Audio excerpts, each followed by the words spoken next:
கிறிஸ்து சுவிசேஷ ஆலயத்திலிருந்து 5 நிமிட தியானம், தினம் ஒரு வேத வசனத்திற்கு உங்களை அன்போடு கூட நான் வரவேற்கிறேன். இன்றைக்கு நாம் தியானிக்கும்படியான வேத வசனம் 84ஆம் சங்கீதத்தில் 5ஆம் வசனம்.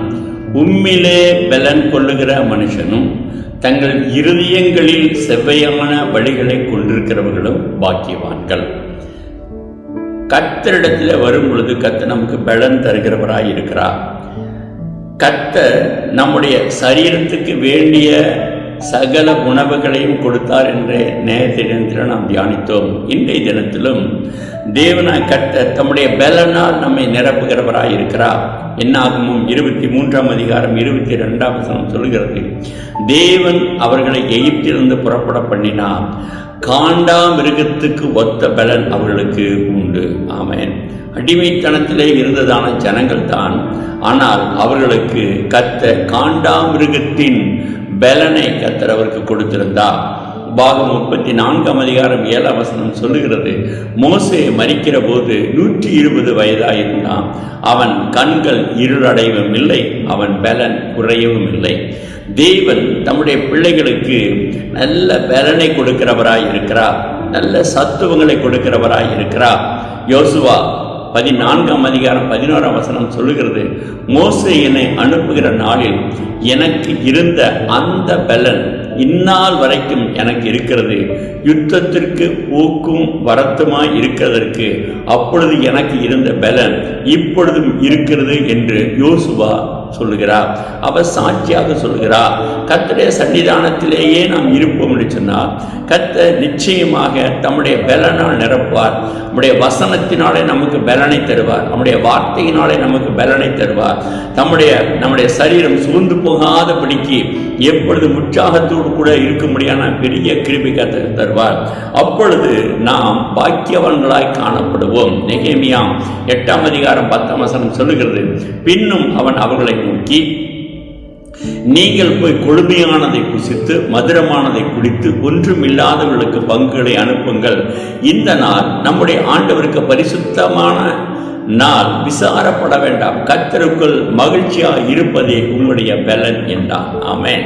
கர்த்தருக்குள்ளாக நாம் மகிழ்ச்சியாக இருக்கும் பொழுதே அந்த பலனாக்கத்தை நிரப்புகிறவராய் இருக்கிறார்.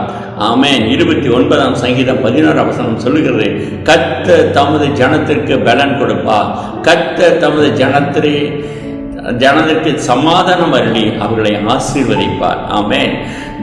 நமது ஜனங்களுக்கு கர்த்தர் பலனை கொடுப்பது மாத்திரமல்ல, அவர்களை ஆசீர்வதிக்கிற தேவனாய் இருக்கிறார். அப்பொழுது நாம் ஒன்று செய்ய வேண்டும், கர்த்தருக்காய் காத்திருக்க வேண்டும். எனவேதான் ஏசாயா 40ஆம் அதிகாரம் 31ஆம் வசனம் சொல்லுகிறது, கர்த்தருக்கு காத்திருக்கிறவர்களோ புது பலன் அடைந்து கழுகளை போல செட்டைகளை அடித்து எழும்புவார்கள், அவர்கள் ஓடினாலும் இளைப்படையார்கள், நடந்தாலும் சோர்ந்து போகார்கள். நாம் கர்த்தருக்குள்ளாய் கட்டப்பட வேண்டும், கர்த்தருக்குள்ளாய் பலன் கொள்ள வேண்டும், கர்த்தருடைய சமூகத்தில் காத்திருக்க வேண்டும், கர்த்தருடைய வார்த்தையினாலே நிரப்பப்பட வேண்டும். அப்பொழுது தேவன் தம்முடைய பலனால் நிரப்பி நமக்கு இந்த பூமியில சமாதானத்தையும் சந்தோஷம் மகிழ்ச்சியும் தேவன கர்த்தர் தர வல்லமையுள்ளவராய் இருக்கிறார். 1 ராஜாக்கள் 8ஆம் அதிகாரம் 61ஆம் வசனம் சொல்லுகிறது, ஆதலால் இந்நாளில் இருக்கிறது போல நீங்கள் அவர் கட்டளைகளில் நடந்து அவர் கட்டளைகளை கைக்கொள்ள உங்கள் இருதயம் நம்முடைய தேவனாகிய கர்த்தரோடு உத்தமமாய் இருக்க கடவுது என்றான். ஆமென். அல்லேலூயா. கர்த்தருடைய கட்டளைகளை நாம் நடந்தால், கர்த்தருடைய கற்பனைகளை கை கொண்டால், கர்த்தர் நிச்சயமாகவே நம்ம நடத்துகிற நல்ல தேவனாய் இருக்கிறார். எனவேதான் கர்த்தர் தம்முடைய ஜனங்களுக்கு பலனை தருகிறார். தம்முடைய பலன் கொள்ளுகிற மனுஷனும் தங்கள் இருதயங்களில் செவ்வையான வழிகளை கை கொள்ளுகிறவர்களும் பாக்கியவான்கள். உங்களை பாக்கியவான்களாக கர்த்தர் மாற்றுவாராக.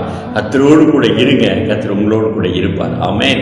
அவர் தம்முடைய பலனால் நிரப்பி உங்களை ஆசீர்வதித்து வழி நடத்த வல்லமையுள்ள தேவனாய் இருக்கிறார். செபிக்கலாமா? மகா இரக்கம் கிருபை நிறைந்த எங்கள் ஜீவனுள்ள நல்ல பிதாவே, உம்மிலே பலன் கொள்ளுகிற மனுஷன் பாக்கியவான். ஆண்டவரே, உம்மிலே மகிழ்ந்து கடிகூறக்கூடியவர்களுக்கு தேவன கர்த்தர் தம்முடைய பலத்தினை தருகிறவராய் இருக்கிறீர். ஆண்டவரே, இந்த நாளிலே இதை கேட்கக்கூடிய ஒவ்வொருடைய வாழ்க்கையிலும் ஒருவேளை அவர்கள் பலவீனராக இருப்பார் என்று சொன்னால், வியாதியிலே கஷ்டப்படுவார் என்று சொன்னால், ஆண்டவரே துன்பங்களிலே அவர் இருப்பார் என்று சொன்னால், இந்த நாளிலே உம்முடைய வார்த்தையினாலே, வசனத்தினாலே, வேதத்தாலே அவர்களை நீர் பலன் கொள்ள செய்து அவர்களை வழிநடத்துவீராக. இயேசுவின் நாமத்தில் ஜெபிக்கிறங்க ஜீவனுள்ள நல்ல பிதாவே. ஆமென். God bless you. கர்த்தர் உங்களை ஆசீர்வதிப்பாராக. ஆமென்.